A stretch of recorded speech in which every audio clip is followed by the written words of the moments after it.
In early May 2025, a series of deadly incidents, terror attack in Kashmir, cross-border shelling, and conventional missile strikes, raised tensions to a fever pitch.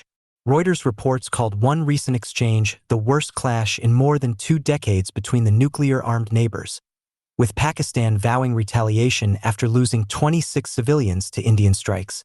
In this high-stakes atmosphere, a single mistake could trigger a nuclear spiral. Catastrophic consequences, step-by-step breakdown, targets of the first strikes. If war goes nuclear, both sides would aim at the other's political and military hubs. India's government and military command in New Delhi, economic centers like Mumbai, and large cities such as Bengaluru, Chennai, Hyderabad, and Kolkata would be prime targets. Likewise, Pakistan's leadership and military sites in Islamabad, Rawalpindi, its economic port Karachi, and populous cities like Lahore and Peshawar would be struck. Nuclear research or missile bases, for example Pakistan's Chashma, Tarbela sites or India's Pune, Chennai facilities, would also be targeted to cripple retaliatory capability. Pre-planned counterforce strikes would swiftly give way to counter-value strikes on urban centers. As one study puts it, many major cities would become largely destroyed and uninhabitable, with power, transportation, and even financial infrastructure in ruins. Immediate casualties and destruction. In each targeted city, the blast, heat, and fire would kill and maim tens or hundreds of thousands instantly. Models predict a single 15-kiloton airburst, roughly the size of Hiroshima, over a dense city like Mumbai could cause on the order of 150,000 to 800,000 deaths within days. Larger warheads deliver exponentially worse devastation. A 150 KT bomb, 10 times larger, might kill 2 to 6 million people. In a full-scale exchange, experts estimate 50 to 125 million people could die from the direct effects of the blasts. The force of each explosion would flatten everything in a radius of several kilometers, sparking city-wide firestorms. Entire neighborhoods would vanish under intense overpressure and thermal radiation. Hospitals, schools, markets, and homes alike would be leveled. Even citizens beyond the immediate blast zones would suffer severe injuries from flying debris and collapsing buildings.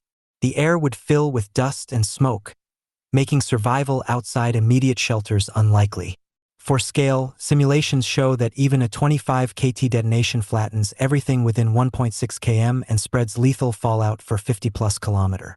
Medical and emergency systems collapsed. Any hope of organized rescue would vanish. Medical facilities would be among the first casualties. Hospitals and clinics in strike zones would be destroyed, killing doctors, nurses, and patients at once. Those survivors in slightly more distant areas would be overwhelmed by burns, trauma, and radiation sickness without care. As public health experts warn, a meaningful medical response would be impossible.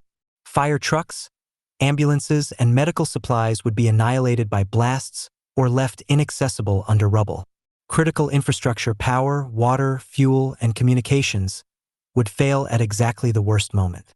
One analysis notes that firefighting equipment, water supplies, and even emergency radios would be gone.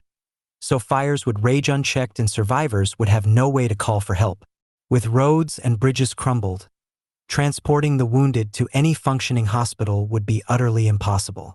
In effect, the society's emergency and healthcare networks would collapse instantly, multiplying casualties. Radioactive fallout and long-term health. Beyond the blast injuries, survivors would face invisible dangers. Nuclear detonations produce radioactive fallout particles that can travel far from ground zero. Any ground or near-surface burst would contaminate areas downwind. For example, U.S. intelligence once calculated that an attack on Pakistan's Karachi nuclear plant could expose people as far as 25 kilometers away to extreme doses of radioactive iodine-131, enough to cause acute radiation sickness and long-term cancer. In a city bombing, similar fallout rings would create zones of lethality and sickness. People exposed to fallout, even light doses, could suffer radiation burns, vomiting, and immune collapse within days or weeks. Longer term, survivors face surges in leukemia, thyroid, and other cancers, generational illnesses well after the war ends. Many of the elderly, infants, and ill would succumb simply from lack of care and toxic exposures.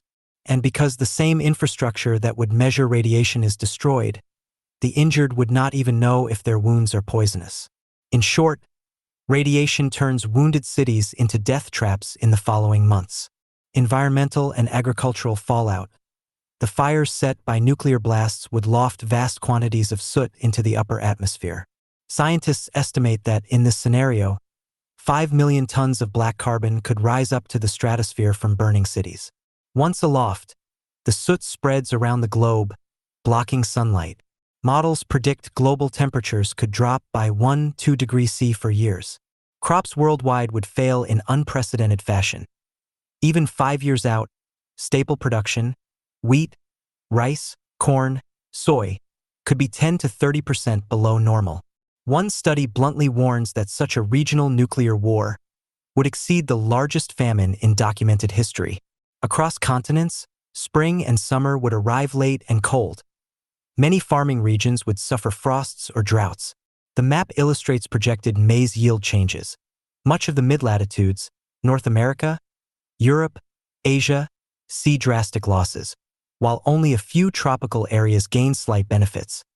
In India and Pakistan themselves, agriculture would collapse. Irrigation systems and seed stocks destroyed, fields contaminated. According to a climate scientist co-author, the indirect effects of starvation could cause more people to die outside the target areas than the bombs themselves. Rural communities would watch their food supplies dwindle, as even imported grain grows scarce. Rivers and wells would be radioactive. In short, the entire food chain, farms, livestock, fisheries would be shattered, plunging the region and much of the world into hunger and disease. Economic devastation and infrastructure collapse. With both sides burning and bombed out, their economies would implode overnight. Power grids and refineries would be ruined by EMP, electromagnetic pulse, and blast damage. Transportation networks, roads, railways, ports, airports, would be choked with rubble. Financial centers, stock exchanges, banks, currency reserves, would be inaccessible or destroyed. A country's functioning economy requires electricity, communications, and supply chains. All would cease. Hospitals, schools, factories, and services would stand silent. Even the collection of taxes or delivery of aid would be impossible. Rebuilding would be unfathomable when millions are dead and survivors have no tools, money, or stability. Essentially, both nations would revert to a wartime or collapsed economy, worse than any depression or civil war in history. Refugee crisis, chaos, and instability. Millions of frightened survivors would flee the irradiated cities on foot or in any vehicle they could find, creating a massive refugee crisis. Overflowing rural areas and neighboring countries, including the thousands of kilometers of Pakistan-Afghanistan or India-Bangladesh borders, would see swarms of displaced people. Social order would break down. With central governments gutted, local warlords or panicked mobs might seize scarce resources. Disease and starvation would spread in camps. Fallout from social collapse is hard to quantify, but analysts note that even if some technical infrastructure survives, there will be no healthy neighboring cities to call on for help. All would be crippled. In short, societal chaos on a scale never before seen would grip South Asia. Law and government would grind to a halt. Global aftermath. The detonation of dozens of nuclear weapons by two nations would reverberate worldwide. The United Nations Security Council would likely convene immediately, and global powers would scramble to contain further escalation or humanitarian collapse. Markets around the world would crash on the news of nuclear war in the subcontinent. Aid agencies would be totally overwhelmed or rendered useless without supplies or safe access. International condemnation would be swift, but little could undo the carnage. Some analysts suggest any surviving leadership might finally sue for peace, but trust and stability would be shattered. The catastrophe could even reignite the nuclear disarmament debate. As one study noted, this scenario underscores why the 2017 UN nuclear weapons ban was ratified. Nuclear weapons cannot be used in any rational scenario. The only way to prevent this is to eliminate them. The world would remember those lost and the harsh lesson that brinkmanship led us here. Environmental catastrophe, global food and climate. Deep red areas in this map indicate drastic crop losses in most breadbasket regions. The environmental fallout extends far beyond India and Pakistan. Global temperatures plunge and growing seasons collapse, putting billions at risk of starvation.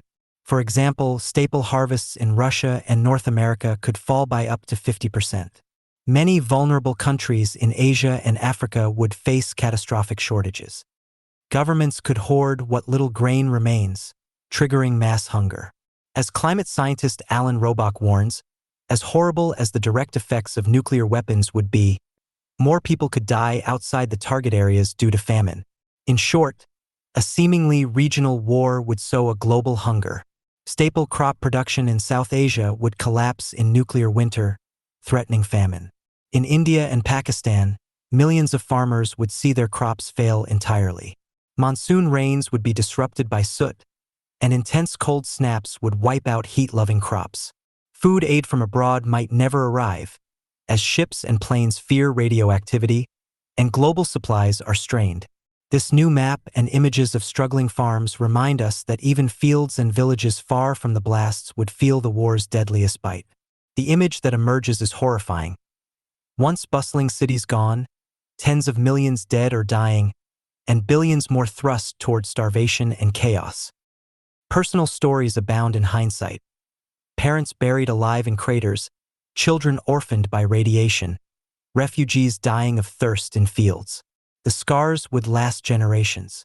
As one veteran analyst puts it, we've noted that more than half of a country's population might be killed outright in an all-out nuclear war, and the survivors left to pick up the pieces of a shattered society. No living expert disputes these findings. Nuclear-armed physicians and scientists have long insisted that preparing medical defenses against this is futile. Instead, they demand prevention. The horrifying scenario we've outlined illustrates why, with every escalation into nuclear use, every protocol and pretext yields only greater annihilation. Global leaders around the world will, and must, point to South Asia's brink as evidence that nuclear de-escalation, diplomacy, and disarmament are existential imperatives. This is why the human cost of nuclear war is simply too great to contemplate. By understanding these grim facts, backed by scientific studies and expert analysis, we hope viewers will appreciate the urgency of diplomacy. In the end, the only rational path is to prevent such a war from ever happening, so that the might-have-beens in this tragedy remain purely hypothetical.